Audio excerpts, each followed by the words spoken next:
யாரும் காப்பாற்ற முடியாத ஒரு பிரச்சனையில் நீ சிக்கியதுண்டா? எல்லோரிடமும் உதவி கேட்டு விட்டாய். எல்லா வழிகளையும் முயற்சி செய்து விட்டாய். ஆனால் அந்த பிரச்சனை மட்டும் உன்னை விடவில்லை. ஒவ்வொரு நாளும் அது உன்னுடைய சக்தியை கொஞ்சம் கொஞ்சமாக எடுத்துக்கொண்டே இருக்கிறது. அந்த வலியை ஆயிரக்கணக்கான ஆண்டுகளுக்கு முன்பே ஓர் உயிர் அனுபவித்தது. ஒரு நாள் ஒரு பெரிய உயிர் தனது குடும்பத்துடன் மகிழ்ச்சியாக ஒரு ஏரிக்குள் இறங்கியது.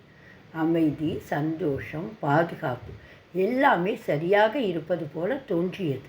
ஆனால் ஒரே ஒரு கணத்தில் அதன் காலை ஏதோ ஒன்று பிடித்து கொண்டது. அது விடுபட போராடியது. முழு பலத்தையும் பயன்படுத்தியது.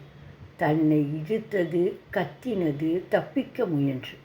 ஆனால் பிடி மட்டும் விடவில்லை. நாட்கள் கடந்தன. போராட்டம் தொடர்ந்தது. அதன் குடும்பமும் உதவ முயன்றது. ஆனால் முடியவில்லை. அதன் பலம் குறைய ஆரம்பித்தது. நம்பிக்கை குறைய ஆரம்பித்தது. மெதுவாக அது தனியாகிவிட்டது.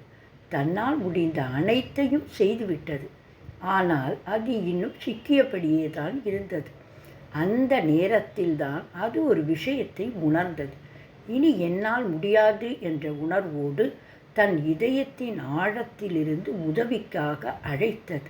அந்த அழைப்பு வாயால் வந்தது அல்ல, இதயத்திலிருந்து வந்தது. அந்த உயிர் கஜேந்திரன் என்ற யானை. அந்த அழைப்பை கேட்ட மகாவிஷ்ணு உடனே அவனை நோக்கி விரைந்து வந்தார்.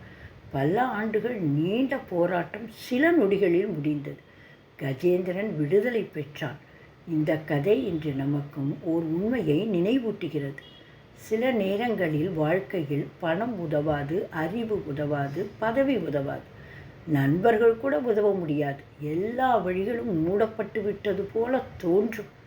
கஜேந்திரன் விடுதலை பெற்றது அவன் பலமாக இருந்தபோது வரவில்லை. தன்னால் முடிந்த அனைத்தையும் செய்துவிட்டு இனி என்னால் முடியாது என்று உடைந்து நின்ற பிறகுதான் வந்தது. ஒருவேளை வாழ்க்கை உன்னையும் அந்த இடத்திற்கு கொண்டு வந்திருந்தால் அது உன் முடிவாக இருக்க வேண்டியதில்லை. ஒருவேளை அதுதான் அருளின் ஆரம்பம்.